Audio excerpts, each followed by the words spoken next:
কষ্ট করে এত টাকা খরচ করে হজে যাচ্ছেন, আপনি হোটেলে শুয়ে থাকার জন্য না, কি তাই না? আমি আলহামদুলিল্লাহ এই বইটা আজকেই প্রকাশিত হয়েছে, আজকে প্রথম আমার হাতে আসলো, আমি আপনাদের এখানে নিয়ে আসলাম। যদি আপনারা একটু প্রয়োজন মনে করেন আপনারা এই বইটা ইনশাল্লাহ সংগ্রহ করতে পারবেন। তো আমি আসলে খরচ তো আছে, ফ্রি দিতে পারলে আমার কাছে খুব ভালো লাগতো, তবে ফ্রি জিনিসের দাম কম, ফ্রি জিনিসের মূল্যায়ন থাকে না। এটা যারা করছে ওনারা গায়ের মূল্য লিখে দিয়েছে 120 টাকা। আমাদের মহিলা হাজ্জা যারা আছেন আপনারাও সংগ্রহ করবেন। বইটাকে এমনভাবে আমি সাজিয়েছি, যারা হজে যাবেন আপনারা শুধু এই বইটা যদি সাথে রাখেন আপনার কোনো মুআল্লিমের প্রয়োজন হবে না, কোনো মুআল্লিমের প্রয়োজন হবে না। ম্যাক্সিমাম এজেন্সিগুলোতে মুআল্লিম নাই, কোনো আলেম নাই, কারণ একজন আলেম নিতে গেলে তো খরচ লাগে, এত খরচ কে দিবে, নেয় না। তখন আমার দায়িত্ব হলো হাজী সাহেবদেরকে মক্কায় পৌঁছায় দিয়েছে। এবার হজ হইলে হইলো, ওমরা হইলে হইলো, না হলে নাই। তো আপনার এই বইটা আপনাকে গাইড করবে ইনশাআল্লাহ। এটা যদি ফলো করেন 100% কোরআন এবং হাদিসের রেফারেন্স দিয়ে বইটা লেখা হয়েছে। আপনার শুধু এই বইটাকে একটু অনুসরণ করবেন, আপনারা ইনশাআল্লাহ শুদ্ধ সহি করে হজ করে চলে আসতে পারবেন। পুরুষদের জন্য করণীয়, মহিলাদের জন্য করে সব আলাদা আলাদা করে দেওয়া হয়েছে। তাহলে মহিলারা পড়লে মহিলাদেরও উপকার হবে, পুরুষরা পড়লে পুরুষদেরও উপকার হবে। যেহেতু রেফারেন্স আছে তাইলে এটার জন্য বুঝলাম না আবার কারোকে ফোন দেয়া কোনো দরকার না, আমি খুব সহজ করে দিয়েছি, আপনারা বুঝতে পারবেন ইনশাআল্লাহ। যারা বাইতুল্লাহর হজ করে অথবা ওমরা করে, রাসূল সাল্লাল্লাহু আলাইহি ওয়াসাল্লাম বলেছেন ওয়াফদুল্লাহ, তারা হচ্ছে আল্লাহ পাকের মেহমান, তারা হচ্ছে দুয়ুফুর রহমান, রহমানের মেহমান। সুবহানাল্লাহ। এই সমস্ত ব্যক্তিরা তাদেরকে দাওয়াত করা হয়েছে, দাআহুম, তাদেরকে আহ্বান করা হয়েছে, ফাআজাবুহু, তারা সে দাওয়াতকে কবুল করছে। অর্থাৎ আপনাদেরকে যে লাব্বাইক বলে, ইয়া আইয়ুহাল্লাযীনা ইয়া আইয়ুহান নাস কুতিবা আলাইকুমুল হজ, আপনাদেরকে হজ করার জন্য যে দাওয়াত করা হয়েছে আপনারা সেই দাওয়াত কবুল করেছেন। এখন দাওয়াত কবুল করে আপনারা সেখানে যাচ্ছেন। ওয়াসআলুহু, এখন আপনি তো মেহমান, আপনি কার কাছে চাচ্ছেন? আল্লাহর কাছে। ফাআতাহু, রাসূল সাল্লাল্লাহু আলাইহি ওয়াসাল্লাম বলেন আল্লাহ পাক তাই তাদেরকে দিয়ে দিবে। আপনার বাড়িতে কোনো মেহমান এসেছে, একটু খেয়াল করেন, আপনার মনে চায় আজকে দুপুরবেলা খাবারের সাথে একটু ইলিশ ভাজা খেতে। তো ওই মেজবান যারা হোস্ট তাদের মধ্যে একান্ত একজন আপনার খুব কাছের আছে, আস্তে আস্তে বললেন মুখে তো ভালো রুচি নেই, যদি একটু ইলিশ ভাজা হতো, চাঁদপুরের রূপালী ইলিশ, কতই না ভালো লাগতো। অরিজিনাল হোস্টকে বিষয়টা ইনফরমেশন দিয়ে দিল। এখন ওনার সামর্থ্য থাকুক আর না থাকুক চেষ্টা করবে, হারে আমার মেহমান যদি একটু ইলিশ ভাজা খাওয়ায় মেহমানটা খুশি হবে। আল্লাহ পাক ইব্রাহিমকে বলছেন আমার বাড়ির মেহমান হওয়ার জন্য দাওয়াত করো। আল্লাহ পাকের দাওয়াত ইব্রাহিমের মাধ্যমে দিয়েছেন, ইব্রাহিম আলাইহিস সালাম দাওয়াত করছেন, আপনি দাওয়াতটা কবুল করলেন, আপনি চলে গেলেন। এখন আপনি হচ্ছেন আল্লাহর মেহমান। এখন আপনার মেজবানটা হচ্ছেন আল্লাহ, হোস্ট আল্লাহ, গেস্ট আপনি। এখন আপনি গেস্ট যদি আল্লাহর কাছে কিছু চান তো আল্লাহ তো আর অসহায় না, দুর্বল না, কারো কাছে যাওয়াও লাগবে না। আমার বান্দা যেহেতু আমার কাছে চাচ্ছে আমি আমার বান্দাকে দিয়ে দেই। যা চাইবেন চাওয়াটা যৌক্তিক হওয়া লাগবে, যা চাইবেন হালাল বৈধ আল্লাহ আপনাকে তাই দিবেন। সুবহানাল্লাহ পড়েন। হুজুর এটাও কি হাদিসে আছে নাকি? এটা ইবনে মাজার 2893 নাম্বার হাদিস, সহিহ আল জামে 7112 নাম্বার হাদিস, ইবনে খুজাইমা 2511 নাম্বার হাদিস, ইবনে হিব্বান 4613 নাম্বার হাদিস। অনেকগুলো হাদিস গ্রন্থের মধ্যে হাদিসটা এসেছে। এবার আসেন, অনেক বড় আশা করে তালবিয়া পড়তে পড়তে হজে চলে গেলেন। এখন হজে সফরে গিয়ে আল্লাহ পাক আপনাকে সেখানে মৃত্যু দিয়ে দিলেন, আপনি ইন্তেকাল করলেন, কোনো লস হবে নাকি?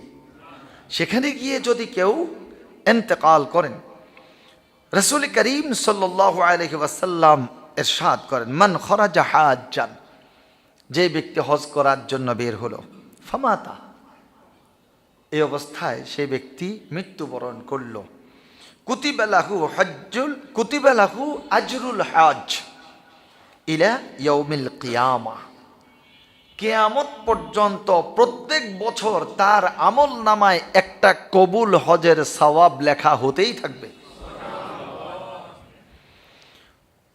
মান খরাজা মুতামিরান, যেই ব্যক্তি উমরা করার জন্য বের হলো, ফামাতা, উমরা করতে গিয়ে সেই লোকটাও মারা গেল আর ফিরে আসলো না, কুতিবা লাহু আজরুল মুতামির ইলা ইয়াউমিল কিয়ামা। উমরাকারীরা উমরা করতেছে, তাদের প্রত্যেকের উমরা আল্লাহর দরবারে যাদের যাদের কবুল হবে, তাদের সাথে সাথে কিয়ামত পর্যন্ত ওই উমরা পালনকারী যিনি মারা গেলেন তার উমরা, কবুল উমরা প্রত্যেক দিন তার আমল নামায় পৌঁছতে থাকবে। এবার আসুন, যেই ব্যক্তি ইহরাম অবস্থায় ইন্তেকাল করবে সেই ব্যক্তিকে কিন্তু দাফন করা হবে, যে কাফনের কাপড় তার গলা পর্যন্ত দেয়া হবে, তার মাথায় কাফনের কাপড় লাগানো হবে না। তার মাথা, পুরুষদের মুখ মাথাটা খোলা রাখা হবে। কেন খোলা রাখা হবে? ইহরাম অবস্থায় মাথায় কাপড় দেয়া জায়েজ নাই, পুরুষদের হারাম।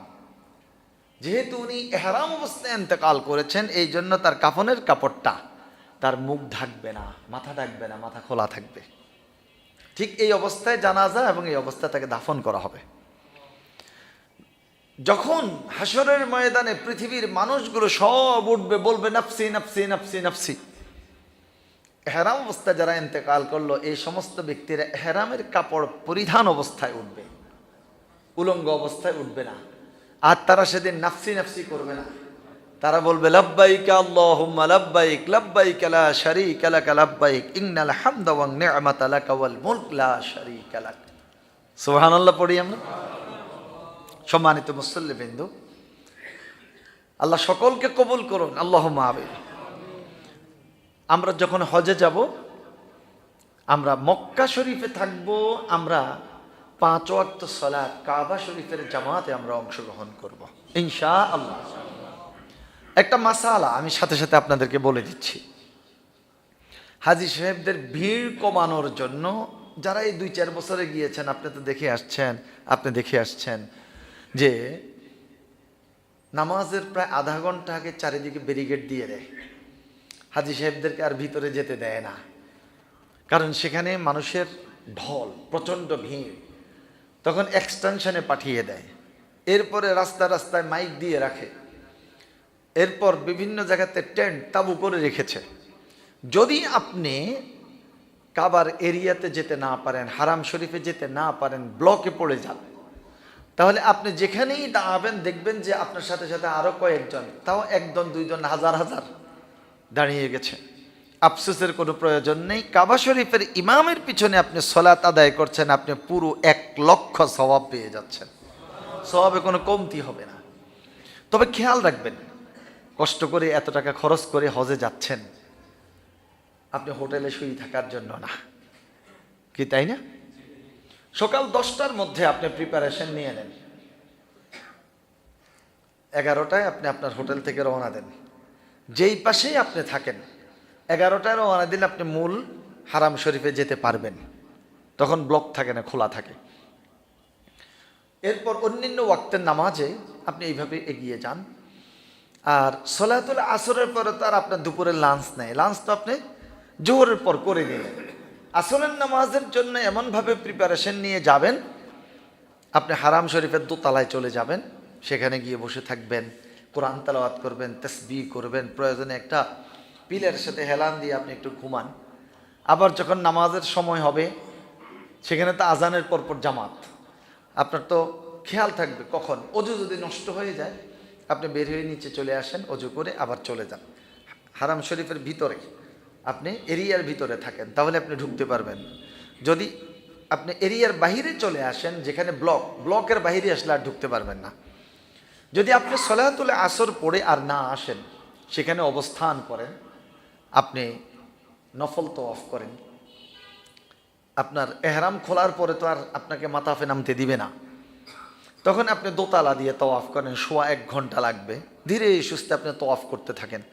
হাতের মধ্যে একটা তাসবিহ রাখেন, যে আমি তওয়াফ করতেছি, সুবহানাল্লাহ 100 বার পড়ি, আলহামদুলিল্লাহ 100 বার পড়ি, আল্লাহু আকবার 100 বার পড়ি, লা ইলাহা ইল্লাল্লাহ 100 বার পড়ি, আরও আমলগুলো আমার চলতে থাকুক। শুধু খেয়াল রাখবেন, রুকনি ইয়ামানি বরাবর যখন আসবেন সেখান থেকে শুরু করে হাজারে আসওয়াদের কোণা পৌঁছা পর্যন্ত, তখন আর অন্য তাসবিহ তাহলিল জিকির আজকার নয়, তখন আপনি একটা দোয়া করবেন রাসূল সাল্লাল্লাহু আলাইহি ওয়াসাল্লাম যে দোয়াটা করেছিলেন, রব্বানা আতিনা ফিদ দুনিয়া হাসানাতাও ওয়া ফিল আখিরাতি হাসানা ওয়া কিনা আযাবান নার ওয়া আদখিলনাল জান্নাতা মাআল আবরার ইয়া আজিজু ইয়া গফফার ইয়া রব্বাল আলামিন। পারা যাবে না ইনশাআল্লাহ?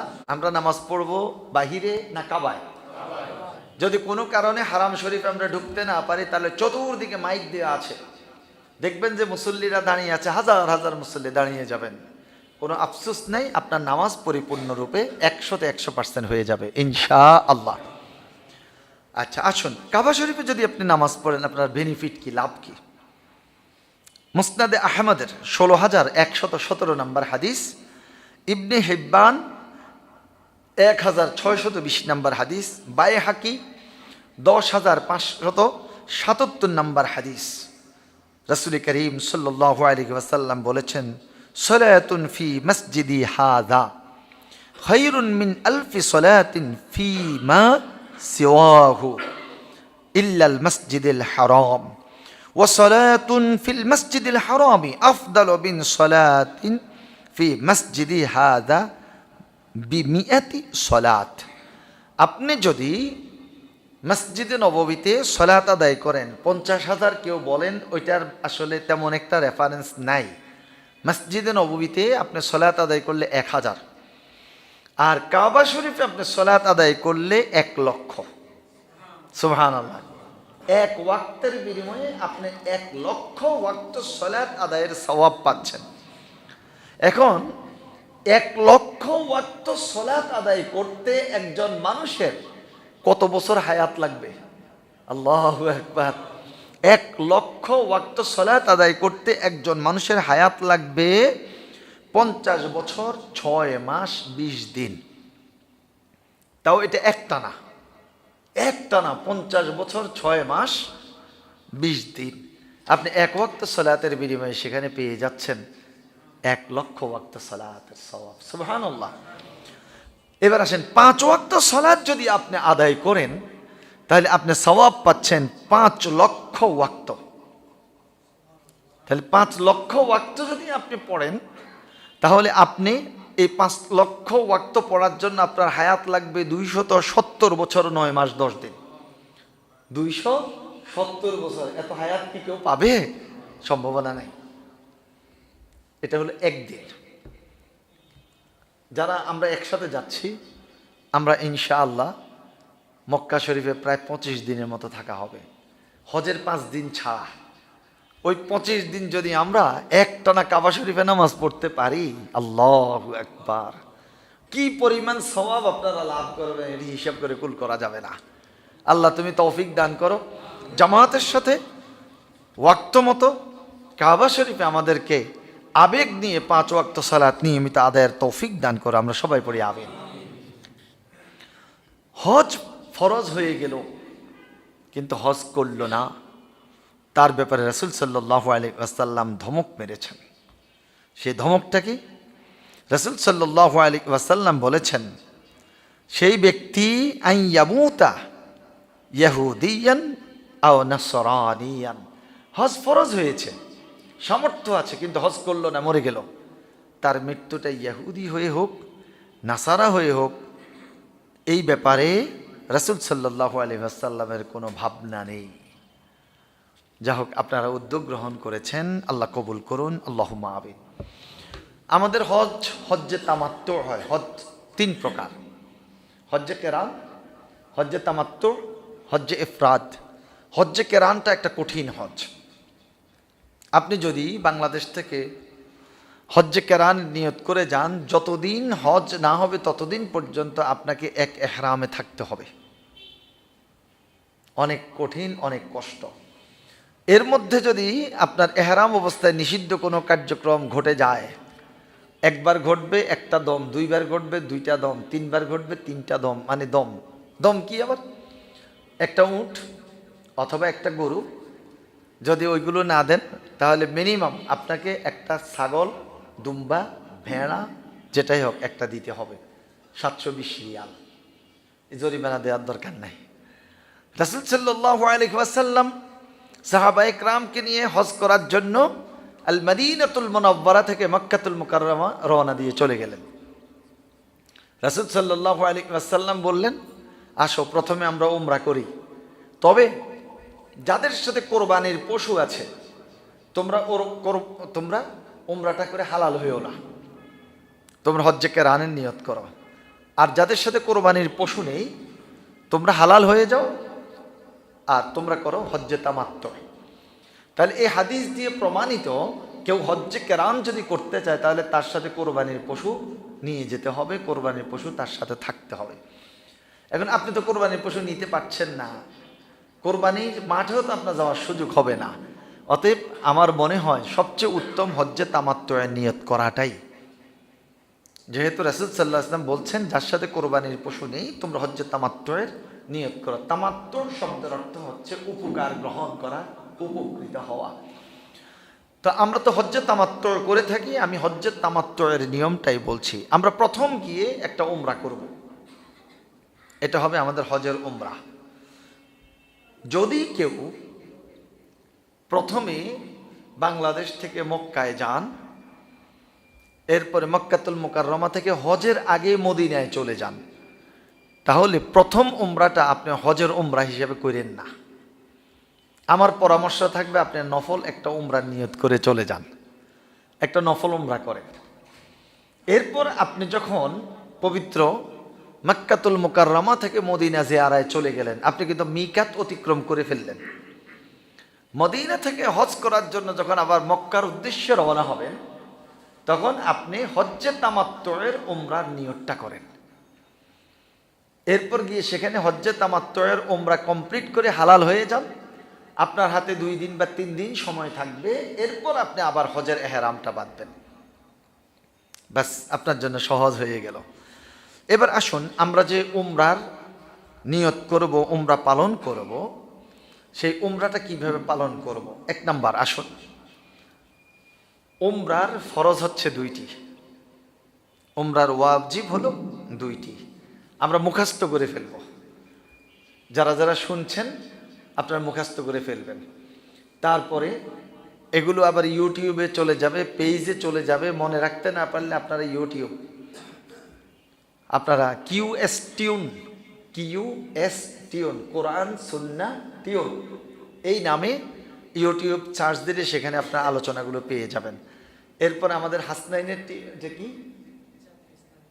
জাতীয় ইসলামিক মিডিয়া, জাতীয় ইসলাম ইংলিশে জাতীয় ইসলামিক মিডিয়া, আপনারা সেটা তো আপনারা চাইলে আপনারা এই আলোচনাটা ইনশাল্লাহ পেয়ে যাবেন।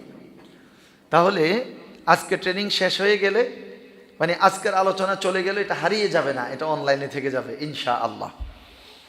উমরার ফরজ কয়টা এবার আপনারা বলেন, সবাই বলেন। উমরার ফরজ 2টা, আবার বলেন 2টা।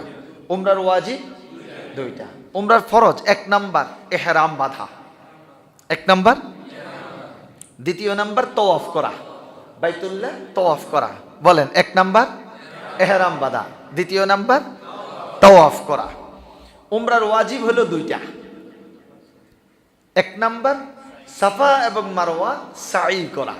সাফা এবং মারওয়া, সাফা থেকে শুরু হবে, মারওয়ায় শেষ হবে। সাফা মারওয়া, মারওয়া সাফা, সাফা মারওয়া, এইভাবে 7 চক্কর সাফা মারওয়া সাই করা। এরপর 2য় নাম্বার হলো সাই যখন 7 রাউন্ড শেষ, এরপর মাথা মুন্ডন করা অথবা চুল ছাটানো। আসুন আমরা উমরার ফরজ এবং উমরার ওয়াজিবগুলো আমরা জানতে পেরেছি। এবার আপনারা একটু সবাই বলবেন, উমরার ফরজ কয়টি? কয়টা? 2টা। উমরার ফরজ 1 নাম্বার, 2 তওয়াফ করা, 1 2 ওয়াজিব কয়টি? 2টি। প্রথম সাফা মারওয়া সাই করা, তারপর মাথা মুন্ডন করা অথবা চুল ছাটা। আচ্ছা, আমরা ফরজ পেয়ে গেলাম, আমরা ওয়াজিব পেয়ে গেলাম। এখন এই যে আমরা উমরার জন্য 1 নাম্বার এহরাম বাঁধবো, সেই এহরাম বাঁধার ক্ষেত্রে এহরামেরও কিন্তু শর্ত আছে। শুধু তো এহরাম বাঁধা ফরজ, কিন্তু এহরাম বাঁধার ক্ষেত্রে এহরাম বাঁধার শর্ত আছে। সেই শর্তগুলো ওইভাবে বই পুস্তকে এমনভাবে পায় না। আমরা আলহামদুলিল্লাহ এই বইতে শর্তগুলো সুন্দরভাবে সাজিয়ে দিয়েছি, আপনারা পড়লেই পেয়ে যাবেন ইনশাআল্লাহ। 1 নাম্বার, আপনি যে এহরাম বাঁধতেছেন আপনার এহরামের নিয়তটা করতে হবে। মনে মনে নয়, একেবারে মুখে মুখে আপনি নিয়তটা করবেন। আরবিতে আল্লাহ রাসূল সাল্লাল্লাহু আলাইহি ওয়াসাল্লাম নিজে নিয়ত করেছেন, সাহাবা ইকরাম নিয়ত করেছেন। আমার সাথে বলতে পারবে? বলেন, আল্লাহুম্মা ইন্নী উরিদুল উমরাতা ফায়াসসিরহা লি ওয়া তাকাব্বালহা মিন্নি। আল্লাহুম্মা ইন্নী উরিদুল উমরাতা ফায়াসসিরহা লি ওয়া তাকাব্বালহা মিন্নি। ধরেন আপনার আরবিটা মনে না, ভুলে গেছেন, মনে নেই, তাহলে কি অসুবিধা হবে? অসুবিধা নেই, আপনি বাংলাতে বলে ফেলবেন, আল্লাহ আমি উমরার নিয়ত করলাম, তুমি আমার জন্য সহজ করে দাও, আমার পক্ষ থেকে কবুল করে নাও। হয়ে গেল। এহরামের 1 নাম্বার শর্ত হলো নিয়ত করা। এহরামের 2 নাম্বার শর্ত হলো তালবিয়া পাঠ করা। নিয়ত করার সাথে সাথেই আপনি লাউডলি স্পিচে মিনিমাম আপনি 3 বার তালবিয়া পড়বেন। আসুন আমরা সবাই পড়ি, লাব্বাইক আল্লাহুম্মা লাব্বাইক লাব্বাইক লা শারীকা লাক লাব্বাইক ইন্নাল হামদা ওয়ান নি'মাতা লাকা ওয়াল মুলক লা শারীকা লাক। ভালো লাগে? এহরাম পরে যত জায়গাতে আপনি তালবিয়া পড়বেন, ইট পাথর, গাছপালা, বৃক্ষরাজি, পশু পাখি প্রাণী আপনার সাথে তালবিয়া পড়তে থাকবে। যেই যেই জায়গা থেকে আপনি তালবিয়া পড়ছেন হাসরের ময়দানে সেখান থেকে সংকেত যাবে, আমার উপর থেকে আপনার বান্দা তালবিয়া পড়ছেন, আল্লাহ আপনার বান্দাকে মাফ করে দেন। সুবহানাল্লাহ, তালবিয়ার কি বরকত। তো আমরা তো এখন ইহরামের উপর কথা বলতেছি। আমরা ইহরাম বাঁধবো। ইহরাম বাঁধা হচ্ছে উমরার কি ফরজ, উমরার কি ফরজ। এখন সেই ইহরাম বাঁধার সময় এহরামের শর্ত বা এহরামের আবার 2টা ফরজ, একটা হলো নিয়ত করা আর একটা হলো তালবিয়া পাঠ করা। এহরামের আবার 2টা ওয়াজিব আছে। 1 নাম্বার ওয়াজিব হচ্ছে মিকাত থেকে এহরাম বাঁধা। আপনি যদি বাংলাদেশ থেকে পানির জাহাজে যান তাহলে আপনার মিকাত হবে ইয়ালামলাম। আর যদি আপনি বাংলাদেশ থেকে বিমানে যান আপনার মিকাত হবে কর্নেল মানাজেল। তায়েফ থেকে আসতে যে মিকাতটা ওই কর্নেল মানাজেল।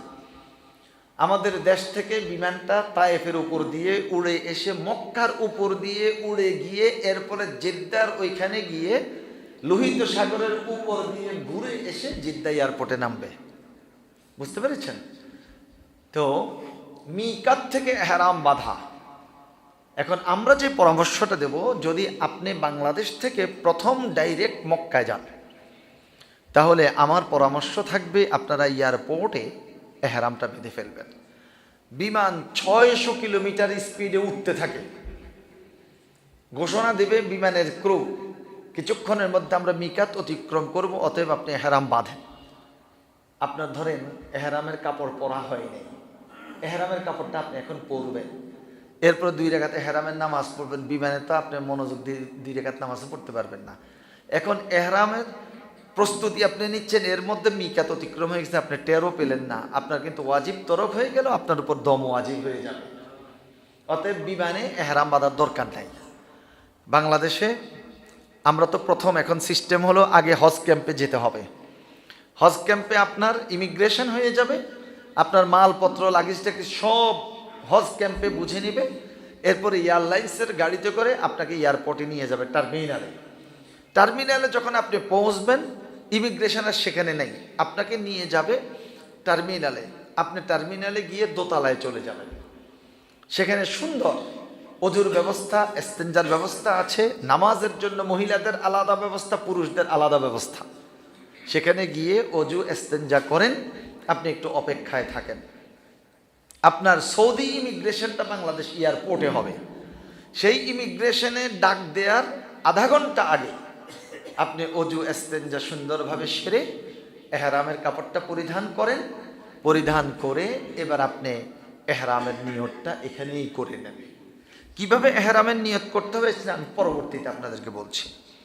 তাহলে 1 নাম্বার, এহরামের জন্য 2টা আমরা ফরজ পেয়েছি, আবার 2টা আমরা ওয়াজিব পেয়েছি। 1 নাম্বার ওয়াজিব হচ্ছে মিকাত থেকে। যদি আপনি মদিনা থেকে উমরা করতে যান, হজ করতে যান, তাহলে আপনার মিকাত হবে জুল হুলাইফা, বীরে আলী। সেখানে একটা মসজিদ আছে, সেখানে গিয়ে আপনি এহরামটা বেঁধে চলে যাবেন। 2 নাম্বার, এহরাম অবস্থায় নিষিদ্ধ কাজগুলো থেকে বিরত থাকা, এটা ওয়াজিব। এহরাম অবস্থায় নিষিদ্ধ কাজগুলো থেকে বিরত থাকা, এটা হলো ওয়াজিব। এবার আসেন মজার বিষয়টা, এখানে আপনারা যেটা পাবেন সেটা হলো, এটা অন্য কোথাও ওইভাবে আপনারা সুবিন্যস্তভাবে পাবেন না, যেটা আমাদের বইয়ের মধ্যে, এই বইটার মধ্যে আপনারা পাবেন। সেটা হলো এহরাম অবস্থায় নিষিদ্ধ কাজসমূহ।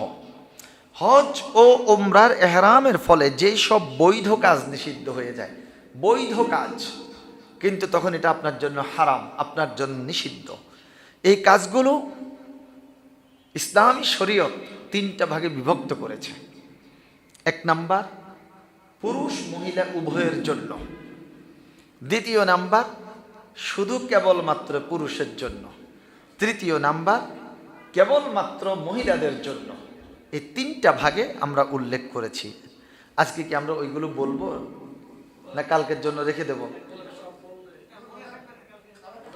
ব্রেনে ক্যাচ করবে না আজকে, না আজকে এই পর্যন্তই আমরা রাখি।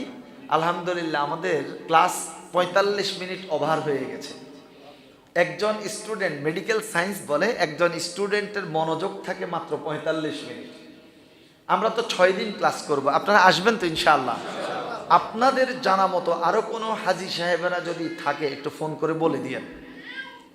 আপনারা কিন্তু ওনাদেরকে বলার কারণে আপনারা সদকায়ে জারিয়া সওয়াব পাবেন।